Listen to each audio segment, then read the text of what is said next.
Today, I'm going to talk about the hidden source of anemia, both B12 and iron anemia, that you probably have never heard before. And this involves a microbe called H. pylori. And H. pylori is a fascinating bacteria that the majority of the population have already in their stomach. And when the timing and the environment is just right, it can come out of remission and create all sorts of problems, primarily with gastritis, inflammation of the stomach, ulcers, as well as atrophy of your stomach. So the stomach starts shrinking. Out of all the places to exist, why would you want to live in an acid stomach, right? And also, it actually eats iron, right? That's one of the things it eats. Now, typically, what causes this microbe to come out of remission and create problems is when the stomach pH loses the acidity. Okay, so the more alkaline your stomach becomes, the more that microbe can survive and potentially come out of remission. And when the pH becomes more alkaline, as well as in individuals that are susceptible, like their immune system is weaker. As a survival mechanism, it also has an enzyme called urease, which basically causes the breakdown of urea, and then that turns into ammonia. Now, this is a survival mechanism because ammonia is at its extremely alkaline. It has a pH of like 11. I mean, think about this. We have the stomach, which has a pH between 1.5 to 3, which is like battery acid. So you have a pH of 11 for ammonia. It's super alkaline. And that allows this microbe to exist and thrive. Now, there's also another component, molecular mimicry. Okay, what is that? That is another survival mechanism where that microbe can mimic your own stomach cells. And so it's trying to go underneath the radar. And for the most part, your immune system is tricked by that, but not 100%. A lot of times there's an immune reaction, okay? And then what that immune reaction does is it starts attacking your own stomach cells, as well as something called the intrinsic factor. And both of those situations lead you to a very severe B12 deficiency. And then when the stomach atrophies because of this microbe, now you're going to get what's called pernicious anemia, which is the B12 condition. In the first phase, when you have gastritis, you have a lot of inflammation and you have a lot more acid. And that quickly decreases as there's more and more damage to the stomach and you start having atrophy and you lose the function of these little gastric cells. And then the stomach becomes more alkaline. So you start off being too acid, and then it goes over here to alkaline. Okay. And that's just a survival mechanism. And when your stomach is not alkaline, now we lose the ability to absorb iron. We can't activate iron that's inactive to the active form. We can't absorb iron. So now we become iron deficient. So we have both an iron deficiency and the B12 deficiency. Not a good situation.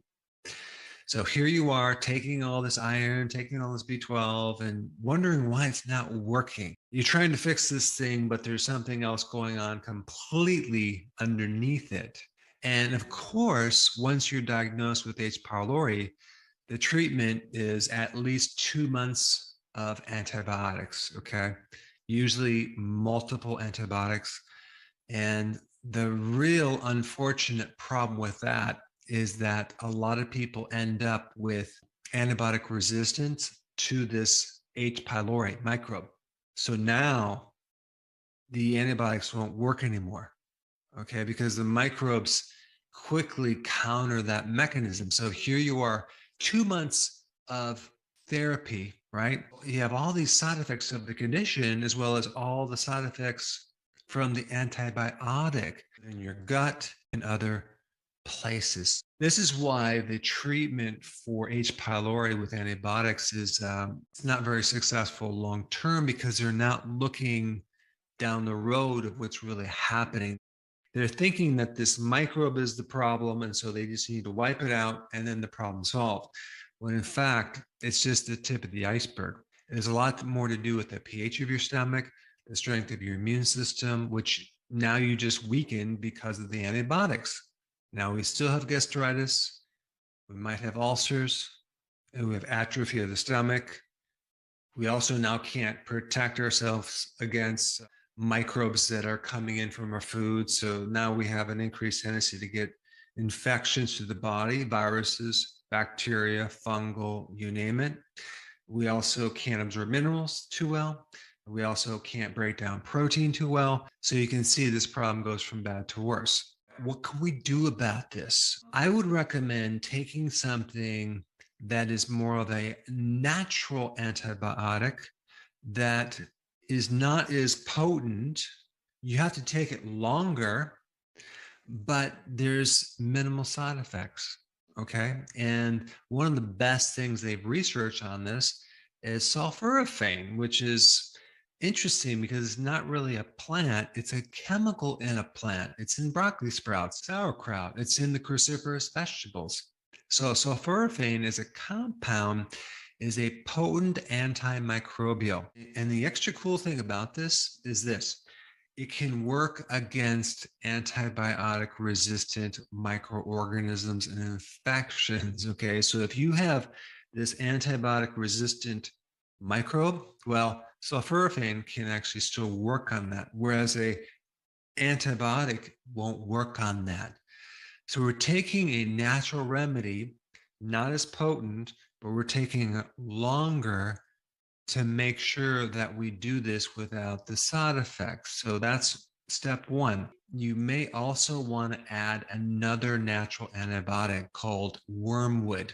Okay, wormwood extract.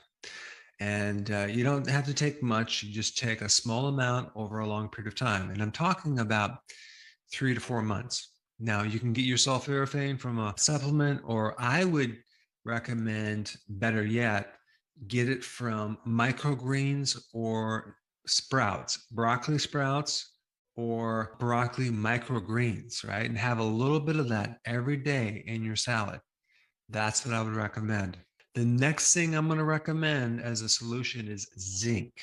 There's many different forms of zinc you can take, but it's more important to just get zinc than to focus on what type of form of zinc.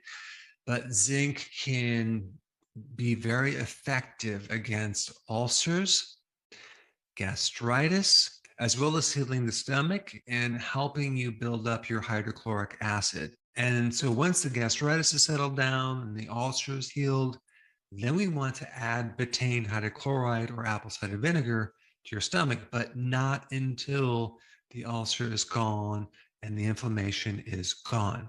The other thing that you want to do that can greatly help put things back into balance is to either take a really good probiotic, or better yet, start consuming a little sauerkraut or even some pickles. There are certain microbes in sauerkraut and pickles that are very beneficial to help counter this H. pylori. Because remember, we have the good bacteria and the bad bacteria, right? So we want to increase the good from this probiotic or the sauerkraut and help counter this situation. And plus, sauerkraut also has sulforaphane, and it's really good for the digestion if someone has gastritis, or for that matter, any digestive issues. All right, so now that you know this other source of anemia, which is very valuable if you have anemia, it'd probably be important to show you the other causes of anemia, okay? And I put that up right here. Check out the video.